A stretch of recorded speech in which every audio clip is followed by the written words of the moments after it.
Dans l'histoire religieuse de l'humanité, Allah, béni soit-il, a choisi les Juifs. Comme je l'ai mentionné, certains des prophètes étaient juifs. Parmi les 4 livres célestes que nous prétendons croire, nous disons que nous croyons dans la Torah, nous croyons dans le Zabour, les psaumes, nous croyons dans l'Injil, l'Évangile, et nous croyons dans le Furqan. Le Furqan est le Saint-Coran.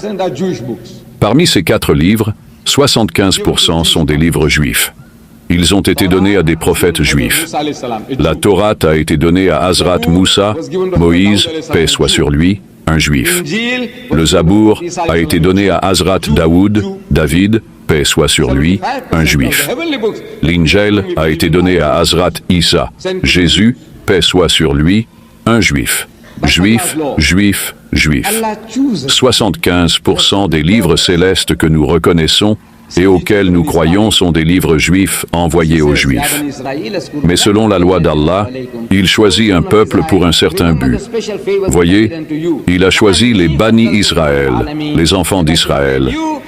Comme il le dit en arabe, « Ô enfants d'Israël, souvenez-vous des faveurs spéciales que je vous ai accordées. » En arabe, « Je vous ai préférés parmi tous les peuples de la terre pour mes faveurs spéciales. » Il les a choisis, mais ils n'ont pas rempli leurs responsabilités.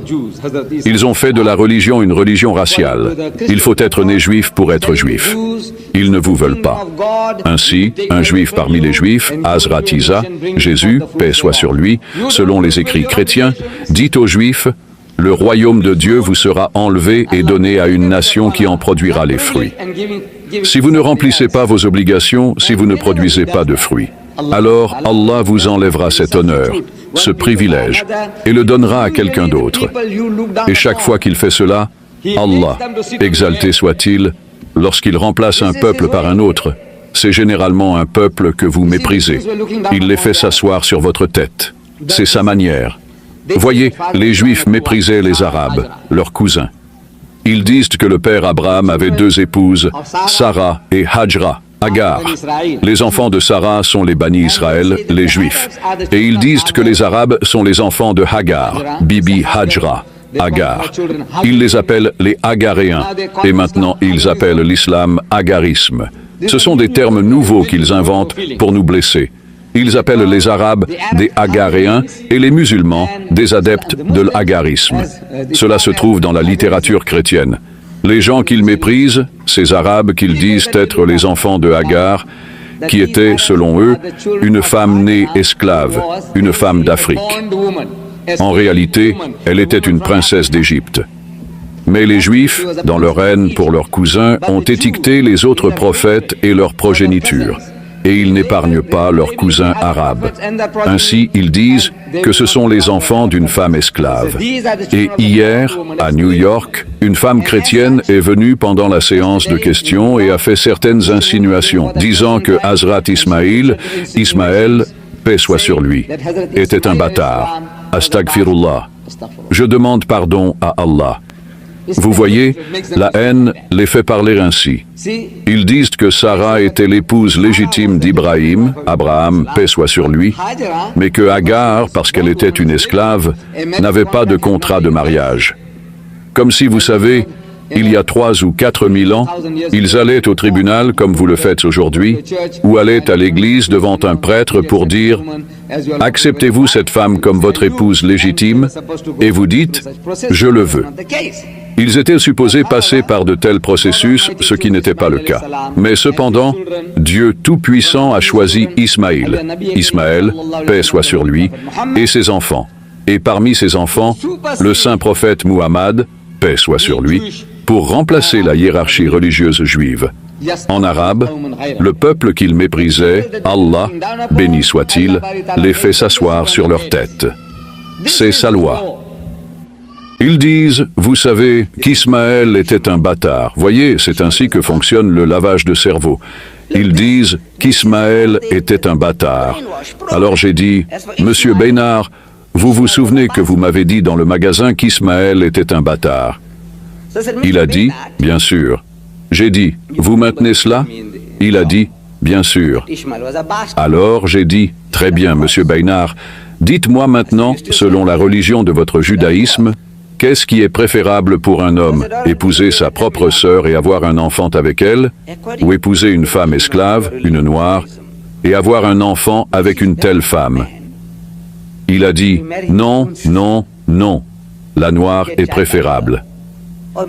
Selon la religion du judaïsme, plutôt que d'avoir votre propre sœur comme épouse, vous préféreriez avoir une femme esclave, une noire, une femme née esclave, parce que c'est ce qu'ils insinuent, que Agar, qui était en réalité une princesse d'Égypte, mais selon leurs absurdités, était une femme esclave. Mais même si c'était une femme esclave, qu'est-ce qui est préférable comme épouse, votre sœur ou une femme esclave? Selon votre religion. Il a dit, non, la femme esclave est préférable. Très bien. J'ai dit, vous voyez, selon les lois de l'eugénisme et de la consanguinité, qu'est-ce qui est préférable? Avoir votre propre sœur comme épouse ou une femme esclave, une noire? Il a dit, non, la noire est préférable. J'ai dit, selon votre bon sens, qu'est-ce qui est préférable? Votre propre sœur ou cette noire? Il a dit, non, la noire est préférable. C'est très bien. Les réponses sont correctes. J'ai dit, vous voyez, Monsieur Bénard, quand Abraham et Sarah, mari et femme, sont allés en Égypte, il est dit dans Abimelech, je cite le chapitre 20 de la Genèse, verset 12, vous pouvez vérifier. Et Abimelech, le roi de Guérar, a envoyé chercher Sarah. Voyez, il va là-bas. Et cette Sarah était une belle juive, une belle femme hébraïque. Alors ce roi, vous savez, est épris d'elle. Il la veut. Et il y a ce qu'on appelle le privilège des rois. Vous savez, dans les temps anciens, le roi avait le droit de prendre la femme, la mère ou la fille de n'importe qui, tout ce qu'il voulait. Il dit, je veux cette femme. Vous ne pouvez pas dire non, sinon il peut vous tuer. Alors il demande à Hazrat Ibrahim, Abraham, paix soit sur lui, selon la Bible. Cette belle femme, qui est-elle pour vous? Alors Hazrat Ibrahim, Abraham, paix soit sur lui, selon la Bible, a menti. Il a dit, c'est ma sœur. Elle a dit, sœur, eh bien, envoyez-la dans le harem. Alors il a dû l'envoyer. Et les choses ont mal tourné cette nuit-là, vous savez, et le type n'a pas pu s'approcher de Sarah. Nous ne savons pas ce qui s'est passé, mais le lendemain matin, il est frustré et il appelle Ibrahim. Hazrat Ibrahim a dit, je lui ai demandé, il a dit, écoute, à cause de cette femme, j'ai passé une nuit blanche. Dis-moi, quel est ton lien avec elle? Alors, il a dit, c'est ma femme. Il a dit, pourquoi m'as-tu menti? Pourquoi ne m'as-tu pas dit? Je n'aurais rien fait de tel. Et Hazrat Ibrahim, Abraham, paix soit sur lui, dit, selon le chapitre 20 de la Genèse, verset 12, et pourtant, en vérité, elle est ma sœur. Elle est la fille de mon père, mais pas la fille de ma mère. C'est une mère différente, mais la semence du père, et elle est devenue ma femme. Donc elle est la sœur d'Abraham, la semence venant du même père, et vous dites, selon le judaïsme, selon l'eugénisme, selon le bon sens, que la noire était préférable. Et vous dites qu'Ismaël est un bâtard parce qu'il est l'enfant de Agar, une femme esclave. Alors j'ai dit, si Ismaël est un bâtard, alors Isaac est un plus grand bâtard, selon vos standards. Regardez, vous avez le droit de parler ainsi. Nous n'osons pas parler des prophètes de Dieu. Hazrat Ismaël, paix soit sur lui. Il était un prophète de Dieu. Hazrat Ishaq, Isaac, paix soit sur lui, était un prophète de Dieu. Mais maintenant, vous argumentez avec une mentalité malade.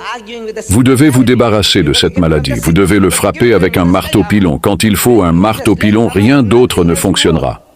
Si vous dites que mon homme, mon héros est ce que vous dites, alors le vôtre est pire, à n'importe quel standard. Monsieur Ahmad Didat a fait cela. Si votre femme sait, vous avez une servante là-bas, et elle est stérile, elle ne peut pas porter d'enfant, elle ne peut pas vous donner d'enfant, et elle vous dit, vous pouvez la prendre comme épouse.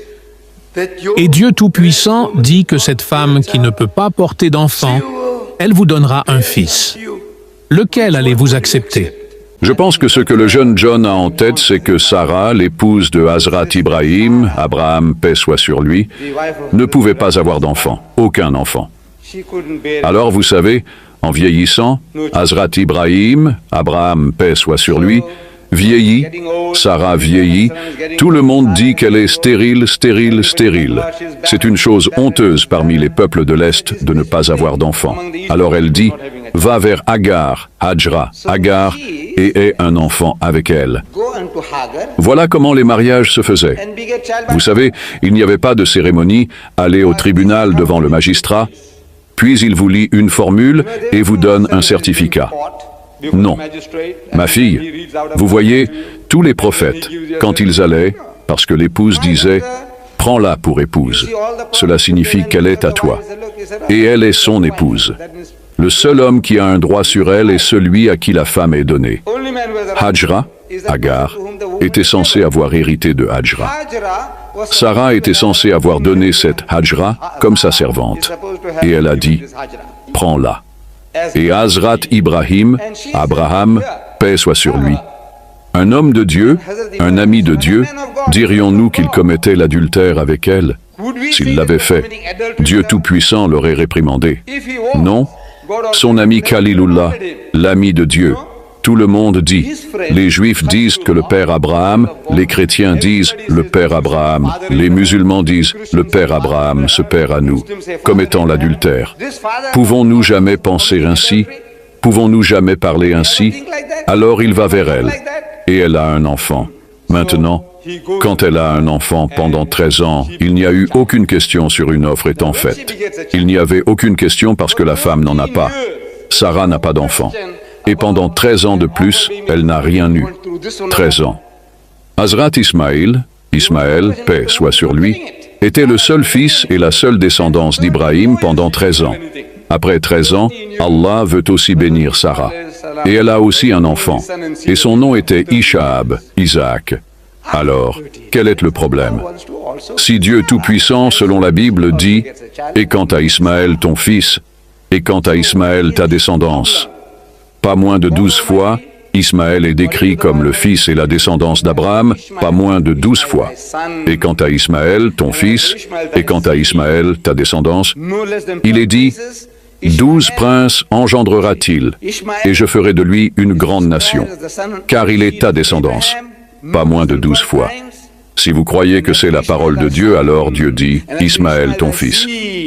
Si Dieu l'accepte, qui êtes-vous ou n'importe quel singe pour dire, non, ce n'est pas son fils. Quel droit a quiconque de venir et de lui refuser ce droit? Si j'épouse une femme Bushman ou une femme Hottentot et qu'elle donne naissance à un enfant, j'accepte cet enfant comme mon enfant. Quel droit avez-vous de dire que ce n'est pas mon enfant? Je vous le demande. Avez-vous un droit? Alors, selon le standard juif, il a dit, vous pensez que Sarah est l'épouse légitime et que c'est l'épouse illégitime. J'ai dit, même alors, votre progéniture, dans laquelle Jésus est venu, est une progéniture pourrie comparée à celle d'Ismaël. Sur ce standard que vous donnez, nous ne créons pas les standards. Ce ne sont pas nos standards. Ce sont les standards tels qu'ils sont. Vous jugez, et Jésus vous l'a dit. Il dit, ne jugez point, afin que vous ne soyez point jugés. Car on vous jugera du jugement dont vous jugez, et l'on vous mesurera avec la mesure dont vous mesurez. Il dit, hypocrite. Il dit, pourquoi vois-tu la paille dans l'œil de ton frère, et ne vois-tu pas la poutre dans ton propre œil? Il dit, enlève d'abord la poutre de ton propre œil, avant de vouloir enlever celle de l'œil de ton frère. Il doit tenir compte de cet avertissement. Tenez compte de cet avertissement qu'avant de pointer un doigt, réfléchissez à 2 fois. Cet homme, le juif, n'a pas réfléchi à 2 fois. Alors il s'est mis dans le pétrin. Nous devons réfléchir à 2 fois avant d'ouvrir notre bouche. Ce que vous dites, comment vous jugez les autres?